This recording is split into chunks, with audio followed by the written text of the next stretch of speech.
Air India की एक flight Ahmedabad airport से उड़ी और हादसे का शिकार हो गई। यह खबर सुनकर पूरे देश में चिंता की लहर दौड़ गई। इसी बीच कांग्रेस नेता राहुल गांधी ने सोशल मीडिया पर एक संवेदनशील पोस्ट लिखा, जिसमें उन्होंने पीड़ितों और उनके परिवारों के प्रति अपनी संवेदनाएं व्यक्त की। उन्होंने कहा कि अहमदाबाद एयर इंडिया दुर्घटना दिल दहला देने वाली है। इस कठिन समय में मेरी संवेदनाएं पीड़ितों के साथ हैं। उन्होंने पार्टी के कार्यकर्ताओं से भी अपील की कि वे राहत कार्यों में स्थानीय स्तर पर हर संभव मदद करें। लेकिन इस शोक संदेश के जवाब में जो हुआ, उसने देश के पढ़े लिखे नौजवानों की मानसिकता पर एक बड़ा सवाल खड़ा कर दिया। एक नौजवान अनुभव गुप्ता नाम के शख्स ने इस पोस्ट के नीचे कमेंट कर लिखा कि तू भी बोर्ड कर जाता उसी में, मर जाता तू भी, जिंदा रहकर तेरी संवेदना ने तो बहुत समाज कल्याण कर दिया है ना।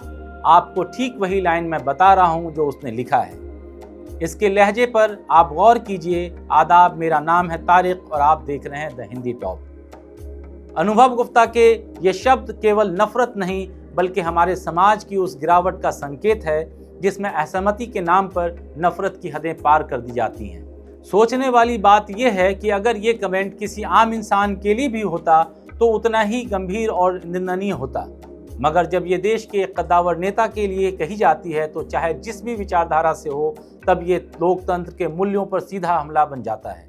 क्या ये उसी देश के नागरिक हैं जहां वसुदेव कुटुंबकम की भावना सिखाई जाती है? क्या ये वही युवा है जिनसे देश को भविष्य की उम्मीदें हैं?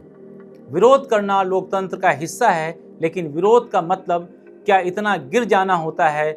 आज सवाल राहुल गांधी का नहीं है। सोचिए, यही बात कोई प्रधानमंत्री मोदी के लिए कहे या योगी आदित्यनाथ के लिए, क्या तब भी हम चुप रहते? क्या तब भी हम इसे अभिव्यक्ति की आज़ादी कहकर टाल देते?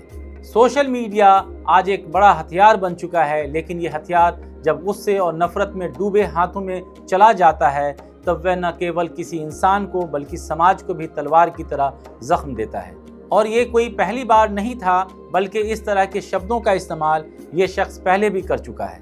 अब इस पूरे घटनाक्रम के बाद सुप्रीम कोर्ट के एक वकील प्रणव अरोड़ा ने दिल्ली पुलिस में इस कमेंट के खिलाफ शिकायत दर्ज कराई है। उन्होंने कहा कि ये कमेंट आपराधिक, अभद्र और दुर्भाग्यपूर्ण है और ये किसी संवैधानिक पद पर बैठे किसी व्यक्ति की मौत की कामना है, जो सीधे सीधे कानून का उल्लंघन है। उनकी शिकायत में कहा गया है कि ये कमेंट न केवल एक इंसान विशेष के खिलाफ नफरत फैलाती है, बल्कि ये सार्वजनिक व्यवस्था को भी भंग करती है। इस तरह की भाषा न केवल लोकतंत्र की भावना के खिलाफ है, बल्कि ये समाज में नफरत को और बढ़ावा देती है। अब सवाल उठता है कि हमारा युवा, जो देश का फ्यूचर माना जाता है, किस दिशा में जा रहा है? क्या इसकी कल्पना हमारे संविधान निर्माताओं ने की थी? अनुभव गुप्ता जैसे पढ़े लिखे युवाओं से समाज उम्मीद करता है कि वे समाज को जोड़ने का काम करेंगे, न कि तोड़ने का। दुख की बात यह है कि ये कोई अनपढ़ या नासमझ व्यक्ति नहीं था। ये एक पढ़ा लिखा, तकनीकी तौर पर सक्षम और सोशल मीडिया की ताकत को समझने वाला नौजवान था। लेकिन उसके अंदर इतनी नफरत कहाँ से आई? बाद में अनुभव गुप्ता ने माफ़ी मांगते हुए कहा कि अपनी भावनाओं पर काबू नहीं रख सका और गुस्से में ये टिप्पणी कर दी। लेकिन क्या एक माफ़ी इस मानसिकता को साफ कर सकती है? क्या ये सोच खत्म हो जाएगी कि जो हमसे असहमत है वो मर जाए? ये एक ऐसा समय है जब देश को विचार करने की ज़रूरत है कि क्या सोशल मीडिया की आज़ादी का मतलब ये है कि हम किसी के मरने की कामना कर दें? क्या हमारे संविधान में दी गई अभिव्यक्ति की आज़ादी की परिभाषा इतनी लचीली है कि उसमें नफरत और हिंसा की भाषा को भी छूट मिल जाए? ये घटना हमें झकझोरती है। एक विमान हादसे पर संवेदना प्रकट करना नेता का कर्तव्य है और उस पर इस तरह की प्रतिक्रिया समाज के बीमार होते सोच को दिखाती है।